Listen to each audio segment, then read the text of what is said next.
Hi, welcome back. Since my video of how a generation destroyed itself got me a lot of views, 2.3k views at the time of recording this, and a lot of positive comments, almost positive, and most of those comments were about where is Gen X, Gen X forgotten, again, etc. And I'll be honest with you guys, I don't know a lot about Gen X. The ironic thing is my parents are Gen X individuals, and I don't know about them a lot. Forgotten, like that comment said. So I went to my father and asked him if he could tell me about his generation, and he said that his generation was the best. They were living their best life, etc., etc. His answer surprised me because he said it in a way that you feel like that he is self-centered. And then I asked my mom the same results and told myself maybe just my parents or maybe my brain is fooling me. And then it hit me. Most teachers I had in middle and high school who were from Gen X were self-centered and delusional. And I also realized, even though this example is bad, if you have watched Kitchen Nightmares, those restaurants owners were delusional, their way or highway. But Chef Gordon would help them, and at the end of the episode, usually, it goes good for them. Now, you would tell me that this example is invalid because almost all episodes are staged. I would tell you that you are correct. But if you go deep, there are a lot of videos on YouTube that show the aftermath of restaurants, and most of those restaurants fail because of the owner's self-centrism. Is that even a word? Well, you get the picture. In this video, we will discuss about Gen X, Gen Z, and finally, some ways that can prevent us from sabotaging ourselves. What did Gen X do wrong? Their ego is massive, aka they are self-centric. But why do I call them self-centric? From my experience, most Gen X people I've met in my life were like that. And I'm pretty sure that you guys met someone who said, you should respect your elders, don't talk back to your elders, blah blah blah. Now, I want you guys to guess something. If you have watched part 1, you know that I described that boomers, millennials and Gen Z were childish. Now, this sort of behavior, coming from the best generation in the world, is it childish? Well, yes.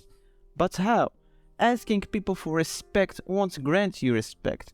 It's like those anti-drug PSAs. They don't do anything, to be completely honest with you, because nobody wants to be told what to do. Well, if someone asks me for respect, I won't respect them because they need to earn it. But why are they doing this? Demanding for respect and authority? Because they were disrespected by the older generations. The more life gets better for a young generation, the older generation just disrespects them. It's a never-ending cycle. And that's why Gen Z, we have to break the cycle. We must become better. I mean, that's the only way humanity can improve, by being better than the last generation and learning how to love each other. And I've noticed something. In the Western world, there's this fatherless phenomenon. And I'll talk about it real quick because it has to do with Gen X and millennials. Not all of them, but some of them, you know. You got a man and a woman. They announce the season of mating. Uh-oh, the woman is pregnant. Now there are some options. Ethically, both of them should take responsibility and take care of the baby and whatnot. Or abortion, a very unethical option, but it's still an option. And the last option that is very common, someone just Houdini out of the way, mostly the men. Now this creates an absence of a parent figure, exactly, a father figure. Now I will point out the obvious. There's a difference between a teen with a dead dad and a teen with a dad that isn't around. The first teen wouldn't have, I don't know if that's the right word, a complication. What I mean is that he wouldn't blame himself for his dad's departure, while the second teen he would. Now that creates a rage and anger deep within the heart. So how can this teen process this? Either A, let someone else replace the father figure, and this is why Gen Z are in grave danger, because we were exposed to the internet at a young age. I'm talking about most of us, and since we are not wise, we let the internet be the replacement. And honestly, anyone who is under the age of 14 should not have access to the internet, unless they want to become Discord mods, or worse, Redditors. Or B, they won't let that affect them in any way. because they're thinking for themselves. Any information that is coming to them, they question it and analyze it.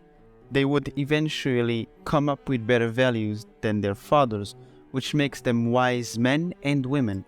And that's what everyone should do. I've said it before and I'll say it again. Everyone should think for themselves, even if this truth is hard to achieve, but at least be skeptical about every information. Just don't overdo it. Wow, that was a lot. Now let's get back to our main dish, Gen Z.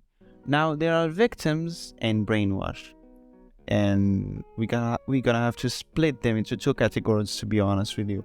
Females and males. Now, I'm not touching LGBT because they are different.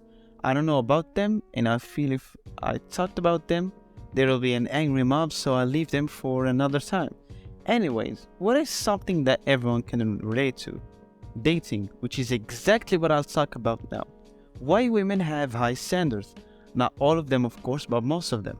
They want a man who is tall, handsome, rich, who will provide for everything, and other unrealistic demands. But why these demands? Why? Well, they were exposed in what people, what most of them call it the princess effect. Now, correct me if I'm wrong, the princess effect is when a woman is expecting to be treated as a princess, which is what I'm observing in today's society, especially younger women. Now, this happens because they were spoiled by their fathers when they were kids. They still get spoiled right now, so they unsubconsciously take this false idea about men, that a husband material is someone who can spoil you like your father, but also are bad boys, which, let us be honest, ain't no bad boys like that. Well, most of them. But is that a problem? No. I will not answer. What I'll do instead is point out stuff. If the stuff made you react in some way, think about it. Think about yourself really hard. And only emotion intervene. Alright? I want you to think if what I just said is a problem. The princess effect. And how we can stop it. Let's get to men. We got simps, Discord mods, F-boys, Sigma, woke man, feminist man, and a lot of sad men. All of these types of men, I will put them in one single category, misguided men, because they didn't think for themselves. Either they let other people do the thinking or they think for their desires. Both possibilities are equally dangerous for them. And this actually applies to everyone, not just men. Now, all of these types of men I mentioned, they have one goal. They might deny it however they want, but it's always lurking, and it's actually, in most men, they want to sleep with women. Most men want to experience sleeping with women. It's completely fine, it's nature. But the difference between a regular man and them is that he can control it, but they can't. Now, if I explained why every single type of man want to do this activity, the video would be really long, so I can't. I might do a part 3, who knows? Inshallah. Okay, now how to stop sabotaging ourselves. I said it before and I'll say it again. Philosophy. Every parent should introduce philosophy to kids. No politics, no economy, and no LGBT propaganda. Philosophy. Because it will save a generation, and I'm sure that Tristan Tate will agree with me on this. Now, if you hate philosophy, it's completely fine, but try to challenge your values from time to time. If your value is slipping around, I want you to challenge it, and never let emotion interfere. Religion, again, watch part 1 so you'll understand. Learning to love our older generations. As crazy as it sounds, you have to break the cycle of generational hatred. Only us can do it. It's by loving our parents. And no matter if our parents were treating us badly, we should love them and honor them. But that doesn't mean you should respect them. You might think, oh, this person encourages us to have Stockholm Syndrome. No, I don't. I'm proposing a way for us to be better, to bring back honor for the human race. Well, if you have watched till this point, you're a bloody legend, I'll tell you that. Probably this video is my worst creation ever. I wasn't as simple, as logical, and as convincing as my last video, but I needed to get this out of my chest. I know I didn't talk a lot about Gen X, but how a generation destroyed itself is about Gen Z. Obviously, Gen X didn't destroy themselves. Well, this type of videos takes a humongous amount of time. So I lay off the series content for a while. So just to watch the video essays, I guess. Well, bye bye.